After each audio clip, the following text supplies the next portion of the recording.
হিরে পাচার করতে গিয়ে পুলিশের কাছে ধরা পড়ছে আহিরি। সম্পূর্ণ জানতে দেখতে থাকো। গল্পে শুরুতেই দেখা যায় রাঙা আর একলব্য তৈরি হয়ে গেছে বেরোনোর জন্য। তখনই প্রমিতা বলে, হ্যাঁ রে রাঙা, সব কিছু বুঝে শুনে নিয়েছিস তো? দেখিস কোনো যেন অসুবিধা না হয়। আর আক্কু, তুই কিন্তু সব সময় রাঙার হাত ধরে থাকবি। শোন, ওকে যতক্ষণ তুই প্লেনে নিয়ে যাবি তারপর থেকে আর কি, কারণ তুই তো ককপিটে থাকবি, তুই ওকে আর দেখবি বা কী করে। তখনই আক্কু বলে, মা তুমি রাঙাকে নিয়ে বেশি চিন্তা করো না, আমি তো আছি, আমি সবটা সামলে নেব। তুমি শুধু আমার উপরে একটু ভরসা রাখো, ব্যাস, বাকি সামলানোর দায়িত্ব আমার। এর মধ্যেই প্রমিতা বলে, আসলে মেয়েটা তো কখনো এত দূরে যায়নি, তাই ওর জন্য চিন্তা হচ্ছে। তার ওপরে ও আবার চোখে ঝাপসা দেখছে, এইসব মিলেই আর কি। এর মধ্যেই পাঞ্চালি আর অঙ্কুর চলে এসেছে। তখনই একলব্য বলে, অঙ্কুরদা আর দিদিভাই, তোরা ওই জগাকে নিয়ে চিন্তা করিস না, আমি না হয় একজন জনপ্রতিনিধিকে বলে দেব। আর ঠিক তখনই পাঞ্চালি বলে, না না ভাইয়া, তোকে আর কিছু করতে হবে না। একলব্য বলে, কেন? এই তো বলি তোরা খুব ভয় পেয়েছিস। তখন প্রমিতা রাঙার দিকে তাকাতেই বুঝে যায় রাঙা কিছু একটা করেছে।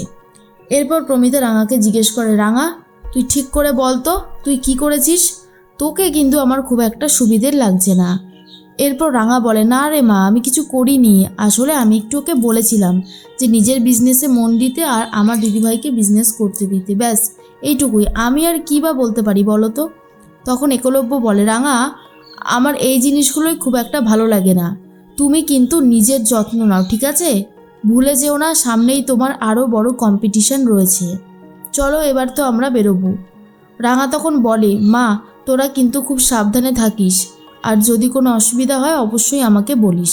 প্রমিতা বলে, সে তো বলবো, কিন্তু তুই আগে সাবধানে যা। এদিকে রাঙা আর একলব্য বেরিয়ে পড়েছে, আর অন্যদিকে রাজেন্দ্র বাবুর দেওয়া হিরে পাচার করার জন্য একটা ফোন দিয়ে এঁটেছে আহিরি। আহিরি জলের বোতলকেই বেছে নিয়েছে। জলের বোতলের স্টিকারটা খুলে ফেলে সেই স্টিকারের গায়েই ডায়মন্ডগুলোকে ভালো করে আটকে দেয় যাতে ওগুলো না পড়ে যায়। আবারও স্টিকারটা বোতলের গায়ে মেরে দেয়, এবারে যাতে কারোর কোনো সন্দেহই না হয় আর সবাই যাতে বুঝতে পারে ওটা একটা জলের বোতলই। এরপর রাজেন্দ্রবাবুর দেওয়া এই হিরে পাচার করতে গিয়ে আহিরি মনে মনে ভাবে, জানি না যে এই কাজটা আমাকে আর কতদিন করতে হবে, তবে আমি একলব্যর জন্য সব কিছু করতে পারি।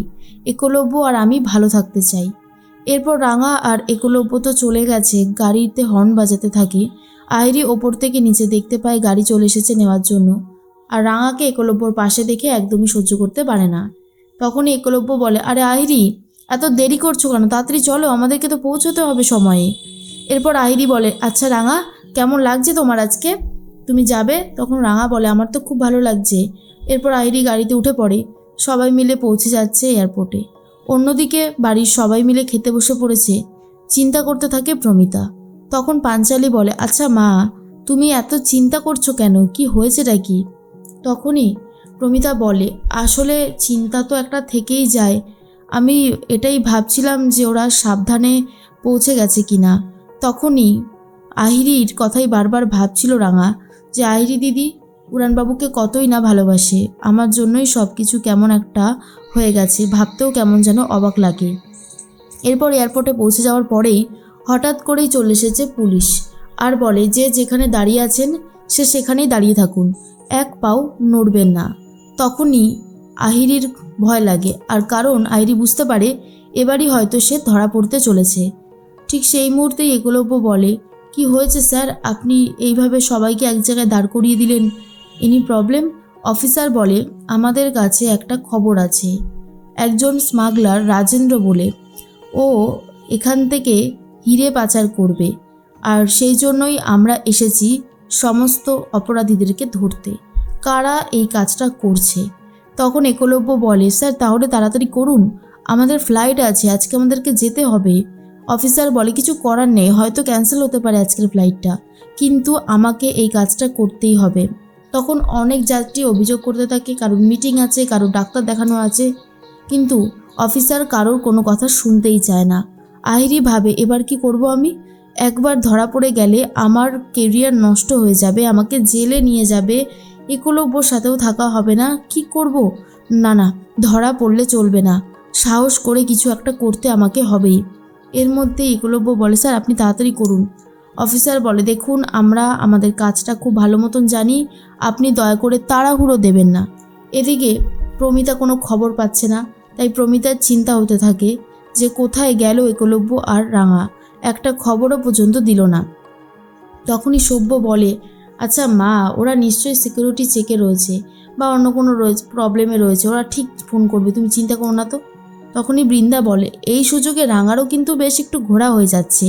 ময়না বলে, সত্যি আমি যদি রাঙার মতন হতাম তাহলে অনেক ভালো হতো।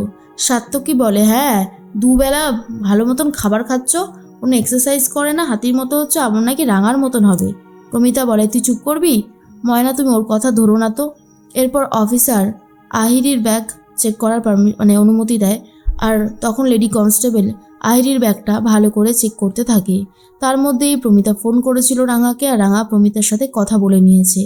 আহিরির তো খুবই ভয় লাগে, আহিরি ভাবে এই হয়তো সে ধরা পড়ে গেল পুলিশের কাছে। কিন্তু আহিরির ব্যাগে কোনো বোতল তো পাওয়া যায়ইনি, আর হিরেও নেই।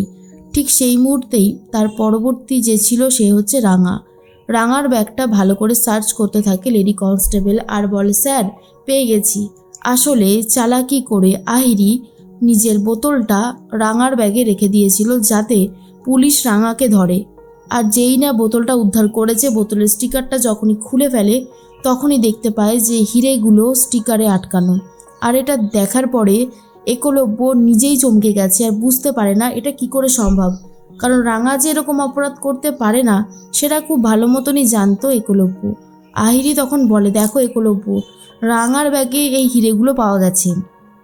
কিন্তু রাঙা বারবার করে বলতে থাকে সে এইসব হীরের ব্যাপারে কিছু জানেই না। কিন্তু অফিসার বলে, থামুন, সমস্ত অপরাধী বলে ধরা পড়ার পর সে কিছু করেনি, তাই বলে যে সে কিছু করেনি তেমনটা কি হয়? এরপর একলব্য বলে, স্যার আপনার ভুল হচ্ছে কোথাও, ও এরকম কিছু করতে পারেই না। কিন্তু অফিসার কারোর কথা শুনতেই চাইছে না। এর মধ্যেই প্রমিতা বলে, এতটা সময় হয়ে গেল, আক্কু কোনো খবর আমাকে দিল না, রাঙাও ফোন ধরে ঠিক মতন কথা বলল না, সব ঠিক আছে তো? রাঙা ভাবে ডান চোখটা আজকে সকাল থেকেই লাফাচ্ছিল, কিন্তু এমন যে কিছু হতে পারে এটা তো আমি কল্পনাও পর্যন্ত করতে পারিনি। কিন্তু এবার আমি কি করব, আমি তো এটাই বুঝতে পারছি না। এরপর একলব্য চেষ্টা করছে রাঙাকে ছাড়ানোর, কিন্তু রাঙা ফোন দিয়ে এঁটেছে। রাঙা ভাবে, আমি তো এসব কিছু নেইনি, কেউ আমার ব্যাগে ইচ্ছে করে ঢুকিয়ে দিয়েছে। কিন্তু সেটা কে? সিসিটিভি ফুটেজ বার করলেই সমস্ত সত্যিটা জানা যাবে। আর রাঙা এরকমই কিছু প্ল্যান করতে থাকে, আর আহিরি অন্যদিকে এখনও ভয়ে ভয়ে রয়েছে, কারণ আহিরি তো জানে এই ব্যাগটা সে আহিরি নিজেই এনেছিল।